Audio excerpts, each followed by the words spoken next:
welcome back. So we have another great question. This one is actually quite good.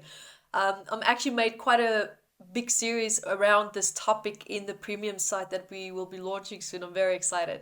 So, hey guys, I have a question.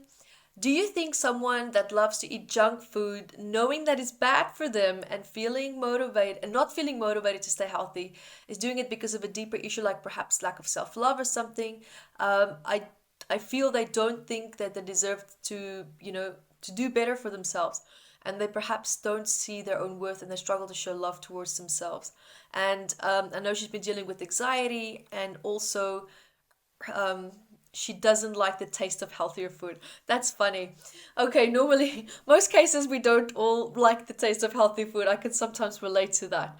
Now, let's look at the aspect where, she feels the anxiety. So another one point that's kind of like jumping out here, quite obviously is there's a comfort, there's an association with food helping her to ease perhaps her anxiety. So she's made a positive, brain chemical endorphin release associating with food. It also kind of depends on the kind of food that she's addicted to or that she's indulging in. Normally it would be like saturated foods like carbs, sugars, to give you that blood elevation so that you can have that emotional high. But the problem is the moment when that emotional high, which is very fleeting, it's very fast, and then it drops, and then you drop even deeper into a state of depression, and then the body subconsciously goes back to, oh, but the food made me feel better, and I want to go back to the food to get back to the high. So it becomes like this really unhealthy, toxic hamster in the wheel cycle that continuously trigger. But the sad part about it is that the more this is enforced, the deeper the person tends to sink into depression because the crash down from that high becomes deeper and worse and worse. Now, what could also be the case here is normally when people eat as well, it's a sign of needing to emotionally insulate themselves from people. So what I'm also hearing is lack of poor boundaries, really, really poor boundaries. And it could be now that you also even said, the poor relationship with herself. I always teach and say that people tend to treat themselves the way that they allow themselves to be treated.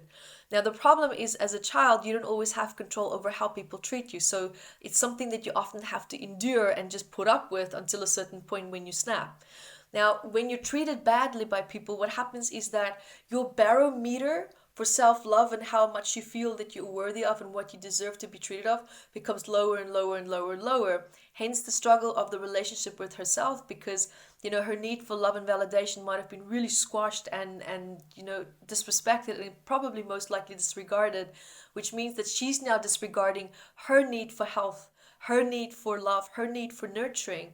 And instead, it's turning into a destructive cycle where even though she knows it's bad for her, she still has that because she doesn't have the self-worth to realize and to decide, but wow, I actually deserve to have healthy food, and healthy food can be fun, it can be easy, but it's not fun and easy because it doesn't give her the emotional high that she's addicted to because of the unresolved emotional wounds that she's still struggling with. So firstly, I would look at what does the food emotionally give you that you cannot feel or have or access on your own without it? What is that positive emotional state that you get from it? And then the question should be asked, who challenged that in you? And then there is a session, right? You want to heal that wound because the food is replacing the unmet need of this person or the dynamic cycle. And she's trying to heal and comfort herself within a broken relationship dynamic with someone through food. So if the relationship and the unresolved issues with this person can be resolved, it will actually help her to reconnect back to her relationship in a positive way. And talking about the relationship with the self, what would also be very good is if she can do a session on self-love, right? So get her to stand in front of herself in a visualization. How do you feel towards yourself? Heal those trigger points. Look at her associations with self-love. Because also what could have happened is that the food that is healthy, she could also have made a negative association with that because that's what she perhaps ate when she were around the people that she needed love from. So she also could have formed a negative association with these types of food as well, apart from, it not giving her the sugar high that she wants or needs subconsciously.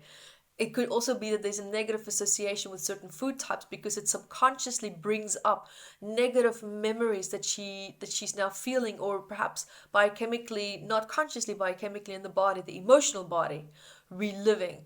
And so now she could have that subconscious aversion to that. So I do hope that this helps, and good luck with that, and keep us posted.